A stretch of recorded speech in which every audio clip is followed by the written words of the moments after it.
dragon claw, wing and scale. Come now, let's examine a tale of the greatest beast ever considered. Another episode of Big Flying Lizards.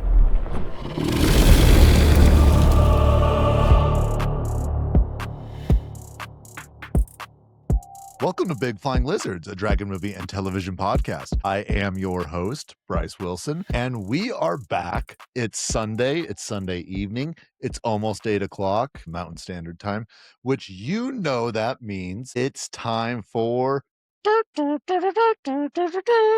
a Game of Thrones adjacent series, A Night of the Seven Kingdoms. Last week, we went ahead and reacted to the first episode, A Hedge Night, and we're going to be reacting to the show tonight as well. I still don't have the title of the episode, but we're still going to be having a good time. Similarly, like what we did last week, is I'm going to go ahead and do a whole breakdown of the episode following the reaction, where we'll just be discussing the highlights, maybe some lowlights, but I don't think there's necessarily going to be any lowlights here. But all in all, I'm very excited about this show, and it's been well received.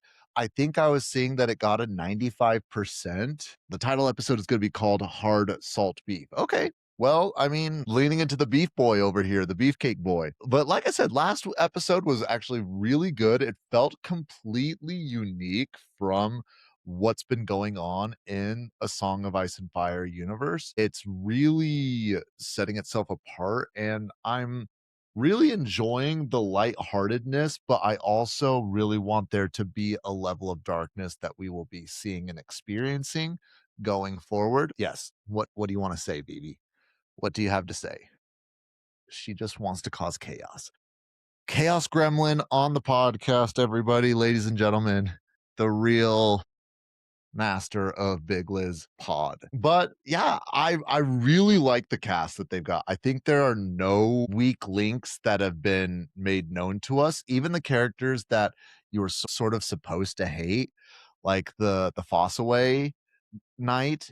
I mean, he was doing a great job at being just an asshole. So, I mean, how can you really fault a guy for doing that? I really like what Dunk is doing, the actor of Dunk. And of course, as we discussed last time, Sir Lionel is doing a fantastic job. There seems to be quite a bit of argument online whether or not Lionel is a sir or a lord right now. From what I understand, he's a knight as of right now. He's heir to be a lord. I don't think he's been made lord yet. Now, Nana, as our designated person who's read the series, you might be able to answer that better. But as of right now, what? Stop eating my notes. Guys, my dog is eating my homework. I'm not joking. Yeah, that's you. That's you, dum-dum. Jesus Christ. Anyways, stop it. Okay, you lost it. You lost it. Okay, so he is the heir. Okay, perfect. Yeah, I'm glad that's cleared up, because I was getting in a few, I wouldn't say arguments, but discussions, because there's a lot of people that are saying he's not a Sir Lionel Baratheon, he's Lord Lionel Baratheon. But I'm like, everything that I saw, everything that I thought I heard, they were saying Sir. But that's neither here nor there. Tomato, tomato. But we're coming up at the top of the hour, so that means that the episode is going to be airing shortly.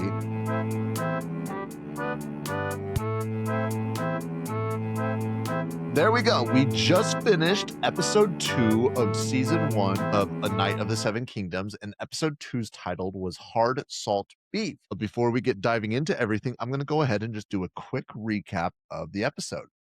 The episode opens with a flashback of Dunk's mentor, Ser Arlan of Pennytree, emphasizing his unremarkable but dogged nature and his habit of eating hard salt beef. Dunk visits the camp of House Florent, House Hayford, and House Tyrell to seek sponsorship for the Ashford Tournament. None of the lords remember Ser Arlan, and Dunk is repeatedly rejected. Dunk encounters the Targaryen prince, Baelor Breakspear, Maekar, and the antagonist Aerion Brightflame. Prince Aerion mistakes Dunk as a stable boy. Dunk corrects him and asserting that he is a knight, later assists in calming Arion's horse.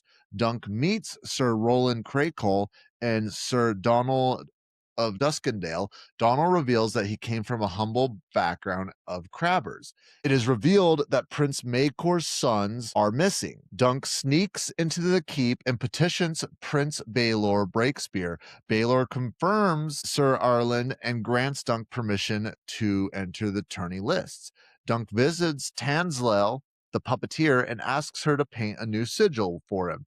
With Egg's help, he chooses an elm tree with a shooting star. To afford the armor from the armor steely plate, Dunk sells one of his 3 horses, Sweetfoot, for 600 stags. The Ashford Tournament begins. Dunk experiences a panic attack while watching the brutal jousting, reevaluating the reality of knighthood versus his memories of Ser Arlan.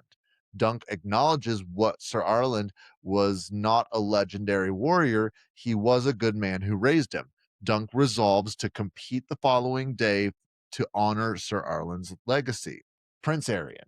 There we go. These names just get to me.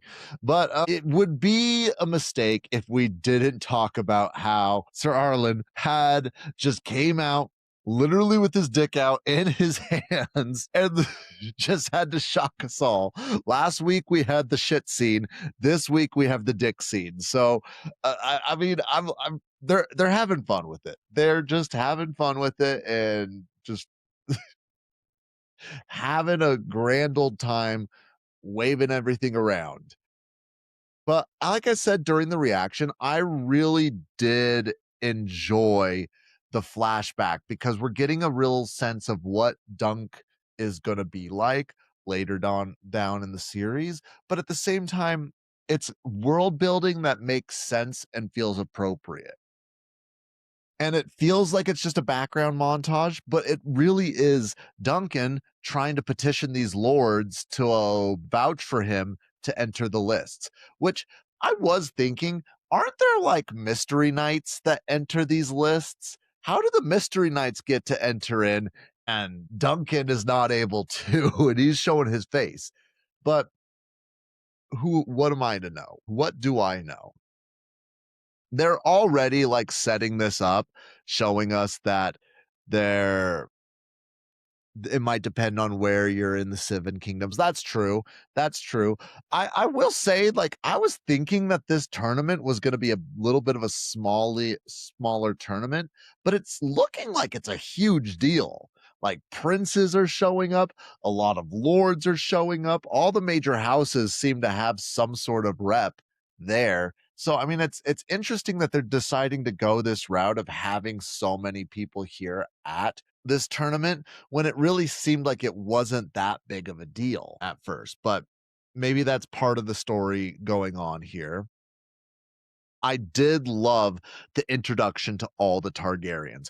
We've met obviously Baelor, we've met Maekar, and we've met Aerion, and they all are great in their own ways. Like Baelor definitely is giving like this wise lord vibe. Like he's definitely like, and maybe that's going to switch up on us pretty soon, but he's got that calm collective nature where he's like almost dampering Maekar's violent urges. And but then Maekar, he is just that firebrand. He's like, fuck this, I want to go fucking fight, I want a hammer, I want war, I want war. Josh, I hope your wife enjoyed that scene. But and then Aerion is clearly just an asshole. Like he's very much a Prince Joffrey. That's the vibe that we're getting. Just super entitled. He's a prince. And I mean, we've seen, I mean, I don't know. I don't know if that's normal. I hope that's not normal. I really do hope that that's not normal. But yeah, it's likely a prosthetic. I mean, again, I hope it's a prosthetic to make me feel better about everything else. Anyways, I really liked, I think my 2 favorite scenes in this episode was when Dunk met the Knights of the King's Guard and the tournament at the end. Both are those are my highlights. When he's talking to the knights, first of all, those take it away. They have the fit picks. The armor looks so good. It's just so clean. It looks white. It looks like pure white armor, and it has the detail of like the dragon wings, the greaves and like gauntlets look so detailed. It looks borderline like mech armor. Just with each show they do, the armor gets better and better and better. And it's just one of those things that I'm absolutely here for, and I'm absolutely loving it. But they're also like trying to tee up our readiness to have Duncan become one of the Knights of the Seven Kingdom. And I mean, sorry, becoming one of the Kingsguard of the Seven Kingdom, because it was very much like hinting, hey, this guy, he's a crabber. We don't know anyone can make it at that point. Obviously, we find out later in the episode that there's more to it, and he probably did almost buy his way in to being a knight of the King's Guard. But tomato, tomato, tomato, tomato. And then they are setting up, there's going to be, it seems like they're setting this up that there's missing Targaryen children.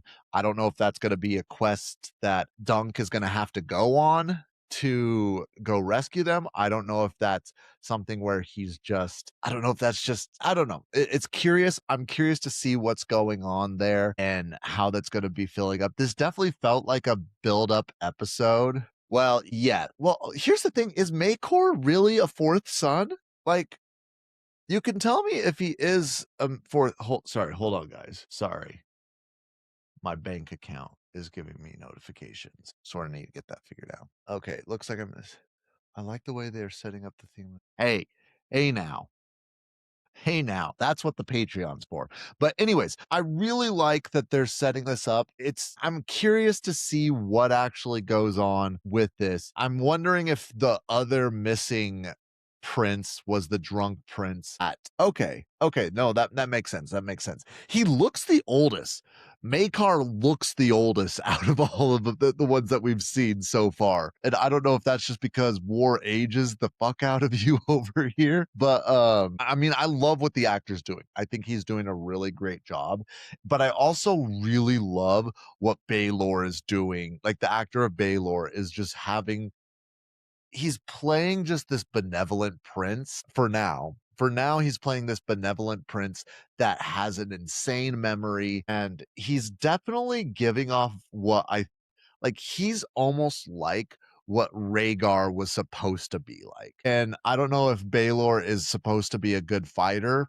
We haven't gotten far enough in the story to see if he's a good fighter or not, but he is. Okay, awesome. I'm excited to see that because he definitely is giving like a Rhaegar vibes, but he also is like the least Targaryen looking Targaryen we've seen so far. So okay, so here's my question, and if this is a spoiler, you can let me know.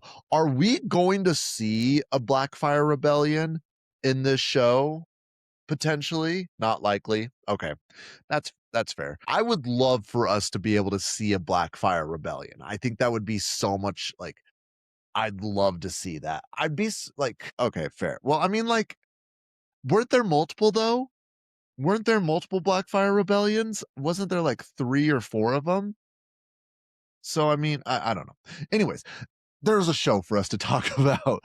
But I really like that Baelor is giving off this benevolent king, benevolent princeling. And it's really just such an enjoyable thing that we're seeing there. And that does move us on to I'm curious to see how this show goes with this romance, like between Dunk and what's her name? And Tenzel too tall. Okay. But I mean, like, it just seems so awkward rather than anything. Like they clearly like each other, but it's also like a little weird and awkward.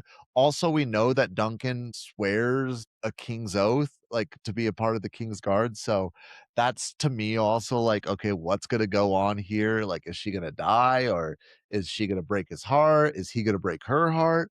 I mean, he's obviously giving dumb guy, like dumb jock energy. So I'm curious to see if that plays into it at all.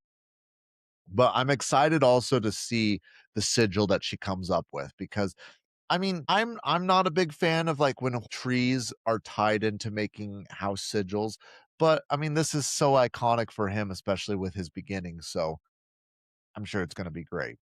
And then obviously we just have to talk about the tug of war scene where Lionel is literally just grabs Dunk and throws him in like, you're gonna be the base, you're gonna bowl over here. And then in the middle of it, Lionel goes and just starts drinking with his buddies. Lionel is the most Baratheon out there. Like that's really what it is. There's no one more of a Baratheon than Lionel.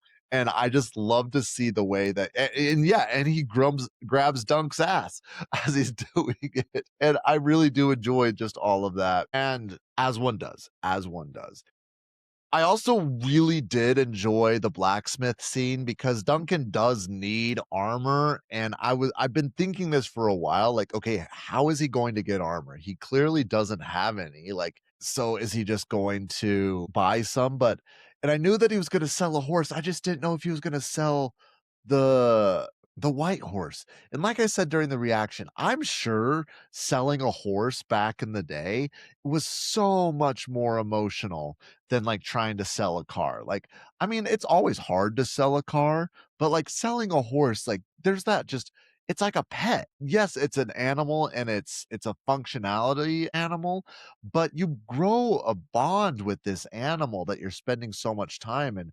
Horses were such a big deal. I actually remember having this conversation with my family a few years back that they're like the reason that Americans don't eat horse is just because horses have been there for us since the beginning. Like they like were how we got across here. Like they're just so tied to American history that it seems almost sacrilegious to people to eat horse and all of that. And then, of course, the tournament launch. The tournament launch was so hype. Like everyone filing in, all the great houses with their badass armor just getting all decked out. And then people just going and jousting. And there's some people that are like getting knocked off their horses, but then literally grabbing onto a horse as they're coming by, pulling themselves up and like reaching down and pulling up a shield. It's just the hype is real.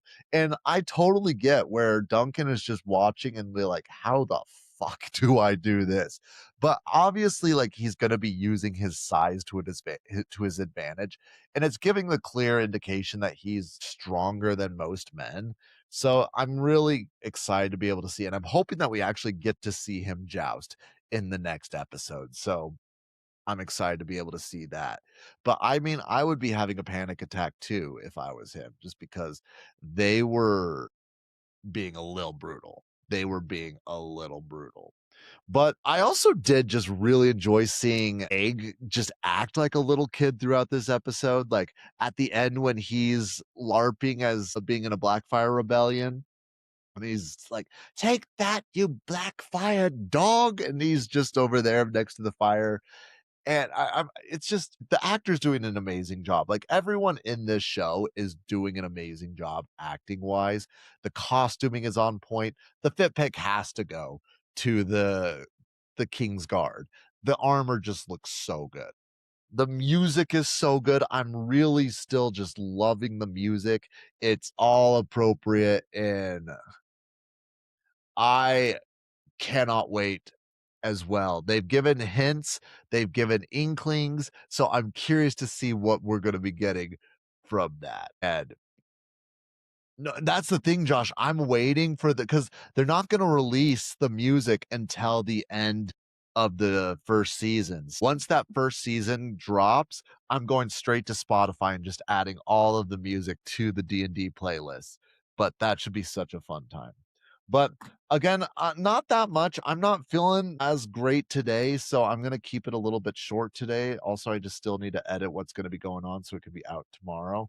But thanks everyone for joining us for this. We're going to be back later next week to be covering episode 3. Chase is going to be back as well, and we're going to be covering episode 7 and 8, I believe, of A Game of Thrones. And yeah, Chase is great. We love Chase here. But we'll be having him back to discuss the show. And until then, like, share, subscribe, share with your mom, share with your dad, share with your grandma, share with a coworker. Peace.